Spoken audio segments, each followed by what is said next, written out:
சங்க இலக்கியங்களில் இதுக்கு சோலைமலை அப்படின்னு ஒரு பெயர் உள்ளதுங்க. திருமுருகாற்றுப்படையில் முருகனின் 6வது படை வீடாக இந்த சோலைமலை மிக உயர்வாக பேசப்பட்டு இருக்கு. மிக பழமையான வரலாற்று தலம் இது சொல்கிறாங்க. முருகப்பெருமான் மரத்தை உழுக்க பழங்கள் மண்ணில் விழுதுங்க. போதும் முருகன் சிரிச்சு கொண்டே பாட்டியை பார்த்து கேட்குறாரு, என்ன பாட்டி பழம் ரொம்ப சுடுதோ அப்படின்னு. திருப்பரங்குன்றத்தில் திருமண கோலம் என்றாலும் மூலவர் வடிவம் வேற. திருச்செந்தூரில் அளவாய் உகந்த பெருமான், பழனியில ஆண்டிக்கோலம், சுவாமி மல்ல குரு வடிவம், திருத்தணியில சினம் காத்த தணிக வேலவன். இப்படி எல்லா இடத்துலையும் முருகப்பெருமான் தனித்து தான் இருப்பார். ஆனால் உலகத்திலேயே இந்த 6வது படை வீடான பழமுதிரி சோலையில் மட்டும்தாங்க முருகப்பெருமான் தன் இரு தேவிகளான வள்ளி மற்றும் தெய்வானியோடு கல்யாண கோலத்தில் நின்று நற்கோலத்தில் மூலவராக காட்சி தருகிறாருங்க.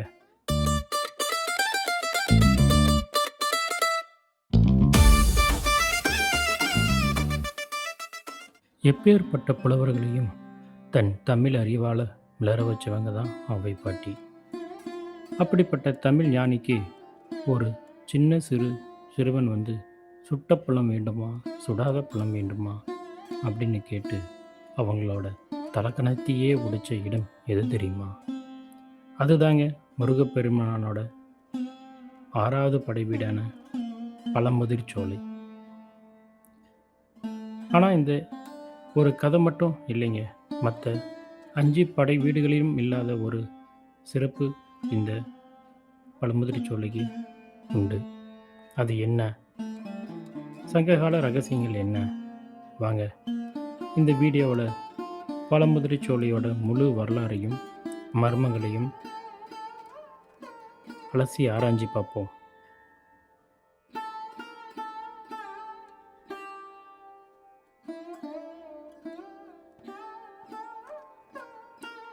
மதுரையில் இருந்து சுமார் 25 கிலோமீட்டர் தொலைவில் அழகர மலையோட உச்சி பகுதியில் இந்த தலம் உள்ளதுங்க. பொதுவாக நாம் இதை பழமுதிரி சோலைன்னு தான் சொல்கிறோம். ஆனால் சங்க இலக்கியங்களில் இதுக்கு சோலைமலை அப்படின்னு ஒரு பெயர் உள்ளதுங்க. இந்த மலைக்கு பின்னாடி ஒரு பிரம்மாண்டமான வரலாறு இருக்குது. கடையேழு வள்ளல்களில் ஒருவரான காரி மற்றும் சங்ககால மன்னனான அதியமான் ஆகியோரோட ஆட்சிக்குட்பட்ட பகுதியாக இந்த மலை இருந்திருக்குதுங்க. புறநானூற்று பாடல்களில் சொல்லுது, நக்கீரர் எழுதிய திருமுருகாற்றுப்படை நூல்லையும் சொல்லுதுங்க.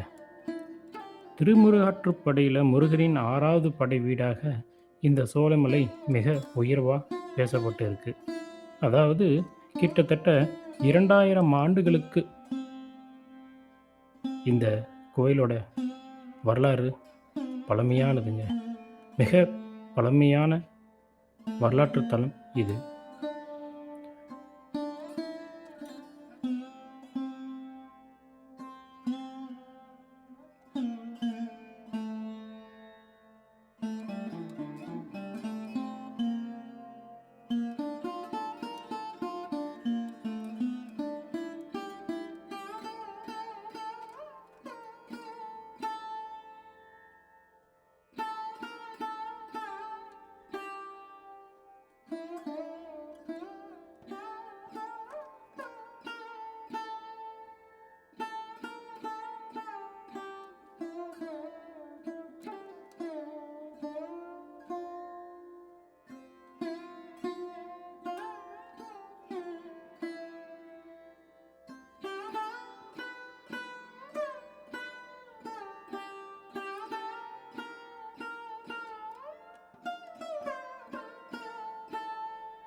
இப்போது பலரும் எதிர்பார்க்குற அந்த சுட்டப்பழம் விஷயத்துக்கு வருவோம். அது என்ன? ஔவையார் தமிழை தேடி அலைஞ்சி களைப்பாக ஒரு மரத்துக்கு அடியில் உட்கார்றாருங்க. சோலை மலைக்கு வராருங்க. அங்கே ஒரு நாவல் மரத்தடியில் அமரும்போது மரத்துக்கு மேலே மாடு மேய்க்கிற சிறுவனா உட்கார்ந்திருந்த முருகப்பெருமான் பாட்டியிடம் வந்து கேட்குறாரு. பாட்டி, ரொம்ப களைப்பாக இருக்கிறீங்க, உங்களுக்கு பழம் நான் பறித்து போடட்டா அப்படின்னு. உடனே பாட்டியும் சரிப்பா அப்படின்னு சொல்கிறாங்க. உடனே முருகப்பெருமான் கேட்குறாரு, உங்களுக்கு சுட்ட பழம் வேணுமா சுடாத பழம் வேணுமா அப்படின்னு.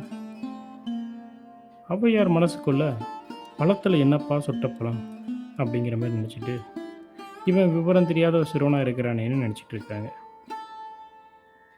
உடனே பாட்டி வந்து, எனக்கு சுடாத பழமே போடுப்பா அப்படின்னு சொல்கிறாங்க. முருகப்பெருமான் மரத்தை உலுக்க பழங்கள் மண்ணில் விழுதுங்க. அந்த பழத்தில் ஒட்டியிருந்த மண்ணை ஔவையார் எடுத்து பூ அப்படின்னு ஊதுறாங்க. அப்படி ஊதும்போது முருகன் சிரிச்சு கொண்டே பாட்டியை பார்த்து கேட்குறாரு, என்ன பாட்டி, பழம் ரொம்ப சுடுதோ அப்படின்னு. ஏன் ஊதுறீங்க அப்படின்னு கேட்குறாரு.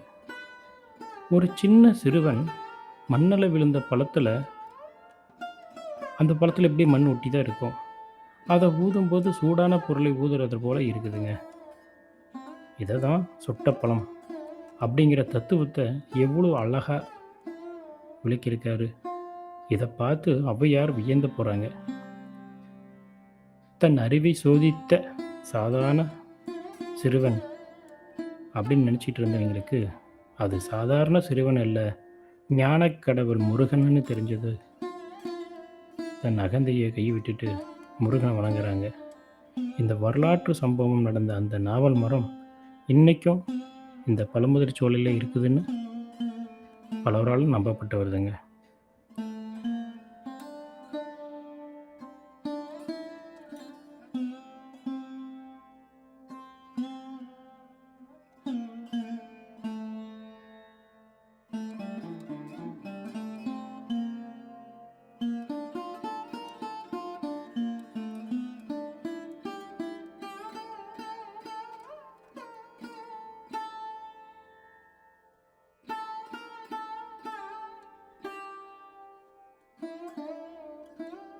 நண்பர்களே, இங்கே தான் நம்ம ஒரு முக்கியமான ஆன்மீக அதிசயத்தை கவனிக்கணுங்க. முருகனோட மற்ற 5 படை வீடுகளையும் பாருங்கள். திருப்பரங்குன்றத்தில் திருமண கோலம் என்றாலும் மூலவர் வடிவம் வேறு. திருச்செந்தூரில் அளவாய் உகந்த பெருமான், பழனியில் ஆண்டிக்கோலம், சுவாமி மல்ல குரு வடிவம், திருத்தணியில் சினம் காத்த தணிக வேலவன். இப்படி எல்லா இடத்துலையும் முருகப்பெருமான் தனித்து தான் இருப்பார்.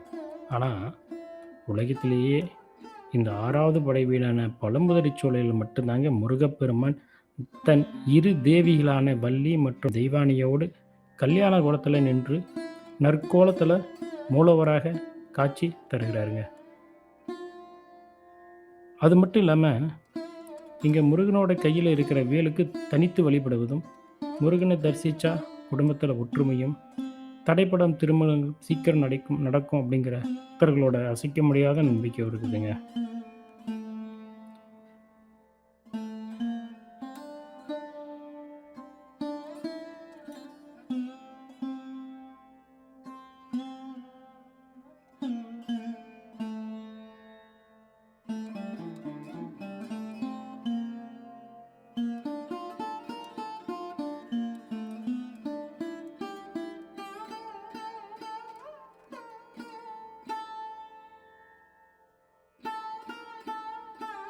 சோலைமலைக்கு மிக அருகிலேயே ராக்காயம்மன் கோயில் இருக்குதுங்க. அங்கிருந்து கொட்டும் நூபுரா கங்கை தீர்த்தமும் ரொம்ப விசேஷம். நம்ம போன வீடியோவிலே பார்த்தோம் அதை பற்றி. விஷ்ணுவின் பாதத்தால் இருந்து கிளம்பும் இந்த தண்ணீர் முருகனின் இந்த சோலை ஃபுல்லாக நினச்சிக்கிட்டு போகுதுங்க.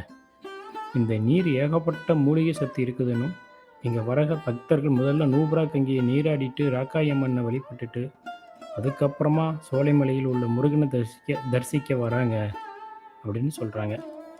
இந்த நீரில் குளித்தா தீராத சரும நோய்களும் தீருன்னு சொல்கிறாங்க.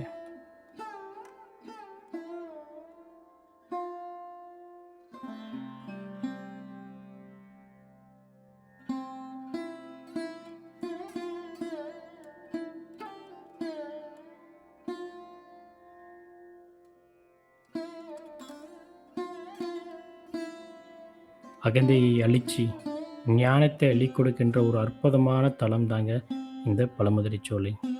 நீங்கள் இந்த மதுரைக்கு வந்தால் கண்டிப்பாக அழகர் கோயிலையும் பார்த்துட்டு அப்படியே மலை மேலே வந்து இந்த சோளமலை முருகனையும் தரிசனம் பண்ணிட்டு போங்க. மனசுக்கு அவ்வளவு அமைதி கிடைக்கும். இந்த விரிவான வரலாற்று பகுதியை உங்களுக்கு பிடிச்சிருந்தா கண்டிப்பாக பிடிச்சிருக்குன்னு நம்புகிறேன். உங்களோட கருத்துக்களை கமெண்டில் சொல்லுங்கள். அப்புறம் அப்படியே என்னுடைய சேனலை சப்ஸ்கிரைப் பண்ணிக்கோங்க. அடுத்து ஒரு சுவாரஸ்யமான ஆன்மீக பயணத்தில் உங்களை சந்திக்கிறேன். நன்றி, வணக்கம்.